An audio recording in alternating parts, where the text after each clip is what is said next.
Iran has carried out an attack on Israeli stock exchange building this morning. This strike happened. Some other targets were also hit. Iranian strike targeted Israel's economic heart. Welcome to the channel. Thank you for watching.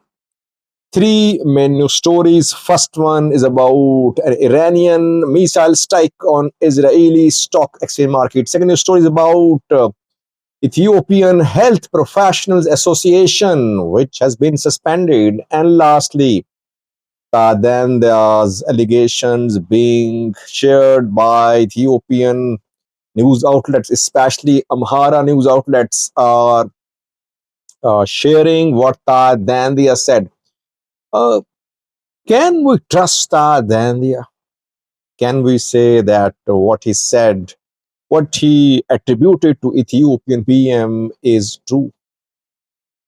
Let's start from the Middle East, viewers, where uh, Israel-Iran war ongoing. Almost a week ago, the war erupted. Israel is trying to destroy Iranian military sites and Iranian nuclear sites. Iran's ability to fire missiles into Israel could not be weakened. Rather, Iranian missiles are somehow trying to, and they're managing to find targets in Israel. Israeli air defense systems, Arrow, David Sling, Iron Dome, were unable to stop some Iranian ballistic missiles which hit two very important targets in Tel Aviv this morning. Some parts of Tel Aviv are looking like Gaza. Israel has destroyed Gaza. If you're seeing pictures from Gaza for the last 1 year or so, we've been seeing destruction in Gaza. Israeli strikes have leveled Gaza. Multi-story buildings have been leveled there. Gaza is destruction.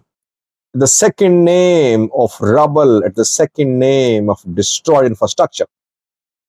In some parts of Israel, we're seeing similar pictures due to Iranian missile strikes. But Israeli media is under censorship. It's not allowed to cover the destruction at home, the losses suffered by the Israeli military. Foreign channels like Al Jazeera are not allowed to work from Israel. So, and some international news sources, their coverage is also biased. They're not covering Israeli losses. They're only covering Iranian losses or Israeli gains. They want to project Israel as a country with immense power. They want to frighten, they want to terrorize Middle Eastern countries and others. But Iranian missiles, I said 3 days ago, are starting to hit targets. They're hitting targets. It does not mean that Iran is not suffering losses. Iran has suffered way more losses. Its entire military command eliminated. Anyway, this morning, Iran fired around 30 ballistic missiles. And some Iranian sources say that now they are firing hypersonic Fateh 1, Fateh 2 missiles, which cannot be intercepted by Israeli air defense systems. Ramat Gan is Israeli economic heart. This neighborhood has several important buildings, like the building of Israeli stock exchange market, building of Israeli diamond exchange market. There are several other high-tech facilities and premises in this area. This economic heart of Israel was hit this morning by Iranian missiles. Multi-story building of Israeli stock exchange has been partially damaged, severely damaged, you can say. This stock exchange values around 475 billion US dollars, and after the strike, the stock exchange fell around 3%. Secondly, a hospital was hit, or an area where this hospital is located, it was hit. Beersheba is the name of the area, and Soroka is the name of the hospital. Israel says that Iran hit the hospital. Iranian side says that close to the hospital, Gavyam High Tech Park is located, where Israeli military personnel are deployed, from where cyber operations are launched against Iran. And this high tech park with military installations, digital infrastructure there used by military was hit. And some say that a biological laboratory was hit at the hospital.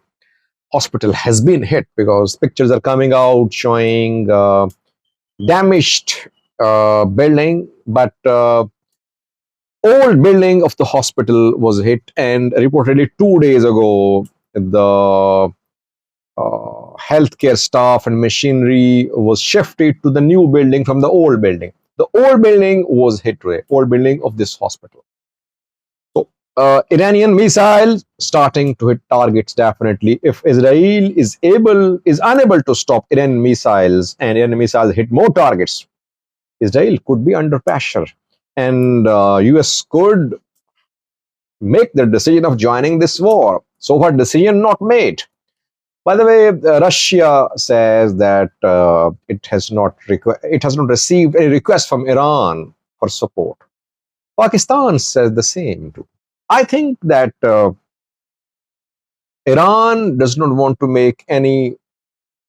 It does not want to make its alliances, its requests public. So other countries which will support Iran, they won't support Iran publicly. They will only issue statements, but publicly they'll say, no, we're not giving any assistance to Iran militarily. Discreetly, they'll support Iran.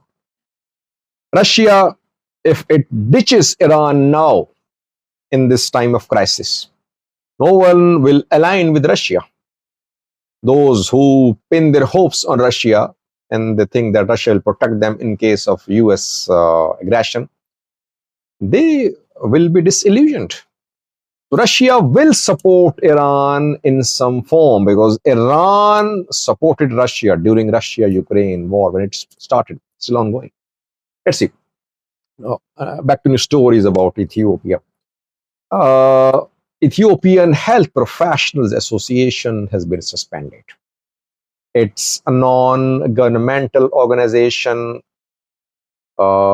It's an organization of health professionals of Ethiopia. We cannot call it an NGO.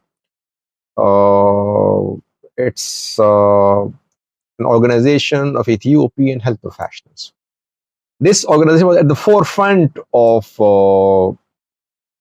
suspension of healthcare services in Ethiopia when a few days ago EHPA, it was an association, called for suspension of healthcare operations, healthcare services in Ethiopia, demanding a salary increase for doctors. Doctors went on strike. Government refused to negotiate. Government arrested some doctors. Some were dismissed. Later, I think issue was solved. Doctors were released. And government somehow controlled the situation. Now, the government has taken action on EHPA. It has been suspended. The Ethiopian government's relevant body, which monitors the activities of associations, has suspended EHPA, saying that you're not submitting your financial records and audit reports. That is why you have been suspended. EHPA says that it has been fulfilling all the requirements, and the decision is linked to its campaign for protecting the rights of health professionals. Now, it's last news story about Taye Dandea, the man in prison from Romania, member of parliament, member of Oromia Regional Council, member of Oromia Prosperity Party, very critical of the Prime Minister. He gave an interview before his arrest. Interview has been released now, four-part interview being shown on several news outlets. And Taye leveled some serious allegations against the Ethiopian PM in this interview. He is calling the Prime Minister of Ethiopia, PM Abiy, anti-Amhara. He said that the Prime Minister, in a conversation with me, said that why did you talk to our enemies when Taye Dandea talked to a member of Amhara PP? So for the Ethiopian PM, Amharas are enemies. Taye Dandea said. Human lives don't matter for him. Ethiopians are unproductive for him. So if people are dying, it's no problem for the Prime Minister, Taye said. He is weakening Oromia Prosperity Party. He is sidelining seasoned politicians, appointing new, inexperienced young leaders in Oromia PP because he wants to control PP, Oromia PP. He wants to weaken Oromia PP. The man is full of hatred for TPLF. And the man launched war on Tigray in alliance with others. Ethiopian PM secretly records conversations of Prosperity Party leaders. He does not show reluctancy even if he has to assassinate his rivals. Taye said that he requested security from the government, security guards, but he was told that government was not going to kill him. If Abiy told him that he was not going to kill him, others could kill him. Others could kill him. That was meaningful. And after that, Taye said that he came under attacks, assassination attempts on his life. So Taye, I think, wanted to be in prison. He thought that he was not safe outside. Either he should have left Ethiopia or he should have been in prison. That is why he launched a barrage of criticism against the Ethiopian PM, because he knew that he was going to be assassinated. He mistrusted the Prime Minister. Amhara sources are broadcasting this interview of Taye Dandea saying, see, this Prime Minister is anti-Amhara. He wants to wipe out Amharas. He wants to disintegrate TPLF, wants to destroy TPLF. Well, what can we conclude? I mean, Taye Dandea's views were different 2 years ago. He was part of the war against TPLF. He was an ally of Amharas, Panos against TPLF. Now he has changed his mind. So can we trust his words? But what he said is very alarming. It's fiery, it's provocative. If it is true, it means that there'll never be peace. If Ethiopian PM is bent on weakening Amhara, bent on destroying TPLF, bent on weakening Oromia PP to control it, there'll never be peace in the country. Thanks for watching.